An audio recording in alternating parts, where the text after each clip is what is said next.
Hi guys, this is Sam and welcome to Logic, where I help you explore English through its logical and mathematical patterns. Today we have a grammar game on adjectives. I will link all my other grammar games over here, and now let's get started.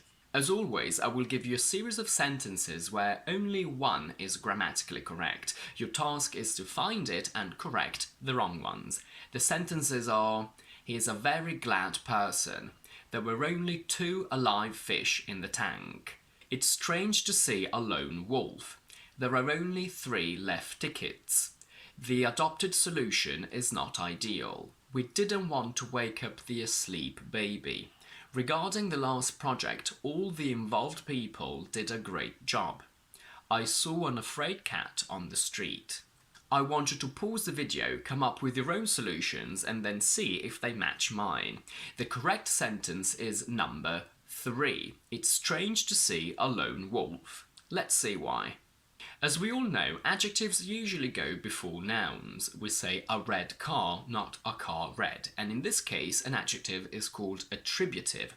When an adjective comes after a verb, we call it predicative. The car is red, where is the verb and red is after the verb.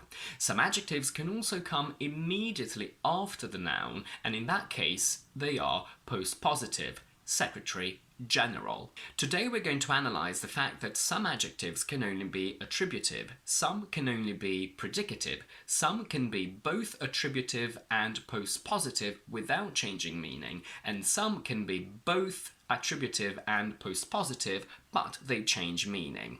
Dictionaries will usually mention this to you in order to make your life a little bit easier. The reason why he's a very glad person is incorrect is that glad is only predicative, meaning that it only appears after a verb. I am glad to see you. Its attributive counterpart is happy, which can be attributive, a happy memory, but also predicative, I am happy to see you. So the correct version of this sentence is he's a very happy person. Some of the things I will mention today you probably already do without actually realising, so I don't think you would ever say he is a glad person, but it's good to know that there is a mathematical reason behind it. A lot of adjectives starting with A are only predicative: alive, afraid, asleep, awake, and this rule allows us to analyse 4 sentences in one fell swoop. We can't say 2 alive fish, as the attributive counterpart of alive is live, so the correct version is 2 live fish. I know this is not a very common thing to say, but if you really have to, that's how you do it. And careful, the mistake in this sentence is not the word fish. The plural of fish can be fishes, but also fish, and we actually tend to prefer fish. The asleep baby turns into the sleeping baby. An afraid cat turns into a scared, frightened cat. And that's why number 3 is correct. The very common word alone is only predicative, so we can say wolves rarely move alone. But if you want to use it in attributive position, you have to say lone. This happens with other very common adjectives. Sick can be both attributive and predicative, and whilst ill is only ever used predicatively, so after the verb, it's not technically incorrect to use it attributively, which is why I couldn't use it with my sentences. We say sick people should be in hospital. Nobody would ever say ill people should be in hospital, but technically it is grammatically correct. But when we modify the adjective ill, we do use it attributively: terminally ill patients.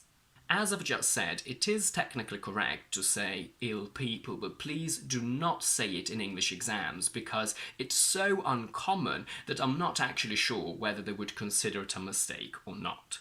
The adjective little is technically only attributive, a little house, whereas small can be both attributive and predicative. However, in spoken English, we do sometimes use little predicatively, so my house is little. However, again, I would encourage you not to risk that in English exams. The adjective well, meaning in good health, is always used only predicatively: I'm well, I don't feel well, and we would use healthy or fit in attributive position. However, it is not technically incorrect to say she is a well girl, although nobody on this planet would ever say it. A couple of adjectives can be both attributive and postpositive without changing meaning. There are no more available tickets is exactly the same as there are no more tickets available, but if you're ever in doubt, just use them attributively because you can never go wrong.